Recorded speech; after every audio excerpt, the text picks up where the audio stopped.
ये कहानी है एक काले कुएं के रहस्य की। बहुत समय पहले एक गांव था जिसका नाम था सत्यपुर। गांव शांतिपूर्ण था, लेकिन इनके किनारे स्थित पर एक पुराना और रहस्यमय कुआं था जिसे लोग काला कुआं कहते थे। डर का प्रतीक बन गया था वो कुआं। कहते थे कि यहाँ झूठ और सच्चाई का न्याय करता है। इस कुएं में अनोखी शक्ति है। जो भी इसके पास झूठ बोलता है उसका जीवन बर्बाद हो जाता है, और जो सच्चाई के साथ आता है उसे यह कुआं अपने खजाने का हिस्सा देता है। गांव में प्रचलित कथा के अनुसार कई वर्षों पहले एक साधु इस कुएं के पास तपस्या करता था। साधु अपने ज्ञान और चमत्कारिक शक्तियों के लिए जाना जाता था, लेकिन कुछ लालची और झूठे लोगों ने उसे धोखा देकर अपमानित किया।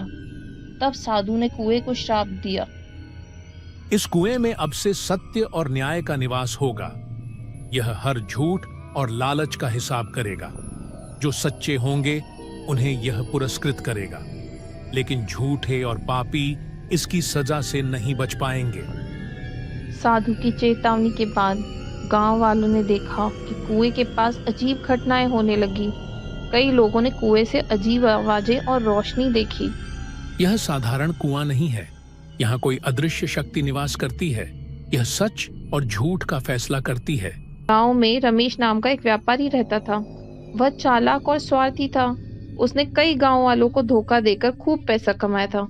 जब उसने काले कुएं की कहानी सुनी तो उसने सोचा कि वह अपनी बातों को कुएं से फंसाएगा और बहला फुसला के उससे खूब सारे पैसे लेगा। अगर यह कुआं सच में इनाम देता है तो मैं इसे अपनी बातों से बेवकूफ बना सकता हूँ। मुझे और अमीर बनने से कोई नहीं रोक सकता। एक रात रमेश ने हिम्मत की और कुएं के पास पहुंचा। चारों ओर अंधेरा और सन्नाटा था। ठंडी हवा उसे डराने की कोशिश कर रही थी, लेकिन उसका लालच डर से ज्यादा ताकतवर था। हे काले कुएं की आत्मा, मैं एक गरीब और ईमानदार आदमी हूँ। मुझे अपनी जिंदगी चलाने के लिए पैसे चाहिए। कुछ पल तक सन्नाटा रहा। रमेश के माथे पर पसीना आ गया, लेकिन वह अपने झूठ पर अड़िग रहा। अचानक कुएं से गहरी आवाज गूंजती हुई आई। क्या तुम सच बोल रहे हो? याद रखना, झूठ और लालच का अंजाम बहुत बुरा होता है। रमेश ने थोड़ा हिचकिचाते हुए लेकिन अपनी योजना पर टिकी रहकर कहा, हाँ, मैं सच कह रहा हूँ। मैं बहुत गरीब हूँ। मेरी हालत बहुत खराब है। तभी कुएं का पानी अचानक हिलने लगा। पानी से गाढ़ी काली धुंध निकलने लगी, जो धीरे धीरे एक विशाल परछाई में बदल गई। तुम्हारा दिल लालच और झूठ से भरा है। ये कुआं झूठे और स्वार्थी लोगों को माफ नहीं करता। अब तुम अपने कर्मों का फल भुगतोगे।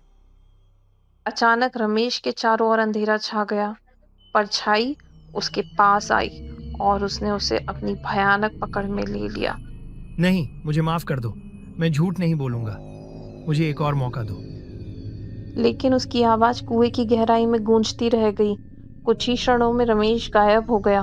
वह फिर कभी गांव में नहीं दिखा। गांव में मधु नाम की एक गरीब विधवा महिला रहती थी। वह अपनी बेटी के साथ कठिन जीवन जी रही थी। इस साल उसकी सारी फसल बर्बाद हो गई थी। उसके पास खाने के लिए कुछ भी नहीं बचा था। अगर ये कुआं सच में न्याय करता है तो मुझे मेरी सच्चाई का इनाम जरूर देगा। वो उसने काले कुएं की कहानी सुनी तो रात के समय मधु हिम्मत जुटाकर कुएं के पास पहुंची।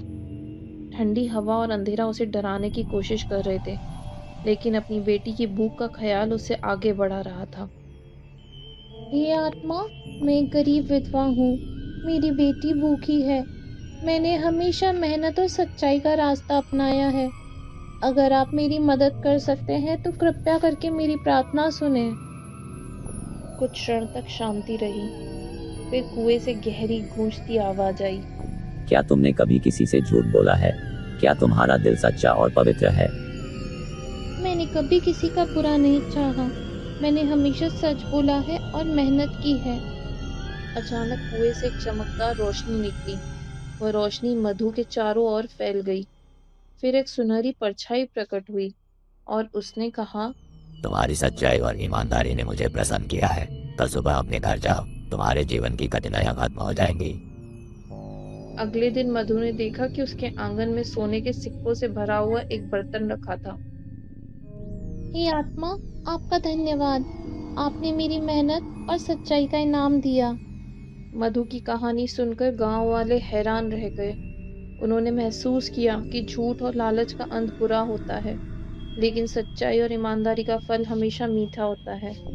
अब गांव वाले कुएं का डर के बजाय न्याय का प्रतीक मानने लगे। लेकिन कहते हैं कि रमेश की आत्मा आज भी कुएं के पास भटकती है।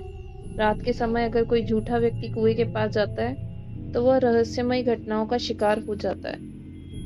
तो दोस्तों, इस कहानी से हमें ये सीख मिलती है कि सच्चाई और ईमानदारी का हमेशा इनाम मिलता है और झूठ और लालच का अंत हमेशा बुरा होता है। इसलिए कठिनाइयों का सामना सच्चाई और हिम्मत से करना चाहिए। तो दोस्तों, रमेश ने जो किया, क्या वो सही किया? सोचो और कमेंट करके ज़रूर बताइएगा। और चैनल को सब्सक्राइब करना तो बिल्कुल मत भूलिएगा। आगे की कहानियाँ देखने के लिए बेल आइकन ज़रूर दबाइएगा।